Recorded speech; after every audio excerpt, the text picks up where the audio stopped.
ఈఎంఐలో రైలు ticket కొనుగోలు చేసే సదుపాయాన్ని Indian railway catering and tourism corporation అందుబాటులోకి తీసుకొచ్చింది. ఈ-కామర్స్ సైట్లలో ఎలాగైతే మనకు కావలసిన వస్తువులు కొనుగోలు చేస్తున్నామో అచ్చం అలాగే ఇకపై ట్రైన్ టికెట్లు కొనుగోలు చేసే అవకాశం కల్పించింది. ఐఆర్సీటీసీ రైల్ కనెక్ట్ యాప్ ద్వారా ఈ సదుపాయాన్ని వినియోగించుకోవచ్చు. కాగా ఈఎంఐ ట్రైన్ టికెట్ సేవలను ఐఆర్సీటీసీ క్యాషీ సంస్థతో కలిసి నిర్వహిస్తోంది. ఐఆర్సీటీసీ రైల్ కనెక్ట్ యాప్లోని ఇప్పుడు ప్రయాణించండి తర్వాత చెల్లించండి అనే ఆప్షన్ ద్వారా ప్రయాణికులు టికెట్ బుక్ చేసుకుని వాయిదా పద్ధతిలో చెల్లించవచ్చు. యాప్ వినియోగించే ప్రతి ఒక్కరూ ఎలాంటి డాక్యుమెంటేషన్ సమర్పించకుండానే ఈ సేవలు పొందవచ్చు. 6 లేదా 8 నెలల వ్యవధిలో ఇన్స్టాల్మెంట్లు చెల్లించే సౌకర్యాన్ని ఐఆర్సీటీసీ కల్పిస్తోంది. పూర్తి టికెట్ అమౌంట్ మాత్రమే కాకుండా టికెట్ బుకింగ్ సమయంలో కొంత మొత్తం చెల్లించి మిగిలినది ఈఎంఐగా మార్చుకునే వెసులుబాటు కూడా ఉంది. కాల వ్యవధి ఆధారంగా వడ్డీ రేటు ఉంటుందని ఐఆర్సీటీసీ వెల్లడించింది.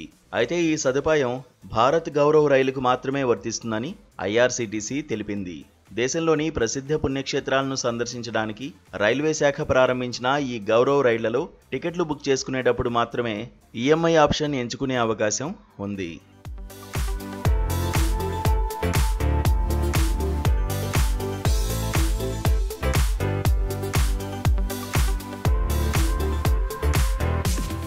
ఉదాహరణకు సెప్టెంబర్ 13 నుంచి సెప్టెంబర్ 22 మధ్య నడిచే భారత్ గౌరవ్ రైల్లో టికెట్ బుక్ చేసుకుంటే ఈ రైలు ఎకానమీ క్లాస్ ఛార్జీ ఒక్కొక్కరికి 18,460, థర్డ్ ఏసీ కోచ్ ఛార్జీ ఒక్కొక్కరికి 30,480, అదేవిధంగా కంఫర్ట్ కేటగిరీ ఛార్జ్ 40,300గా ఉంది.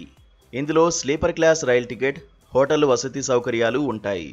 కానీ ఈ అధిక ఛార్జీని చెల్లించడంలో ప్రయాణికులు ఇబ్బందులు పడుతుండటంతో ఈ రైళ్లలో మాత్రమే ఈఎంఐ సదుపాయాన్ని ఐఆర్సీటీసీ అందిస్తోంది. మరోవైపు ఎమర్జెన్సీ కోటాకు సంబంధించి కొత్త రూల్స్ను రైల్వే శాఖ ప్రకటించింది. ఈ క్రమంలో ఎమర్జెన్సీ కోటా కోసం అభ్యర్థనలు రైలు బయలుదేరే ముందు రోజు మాత్రమే సమర్పించాలి.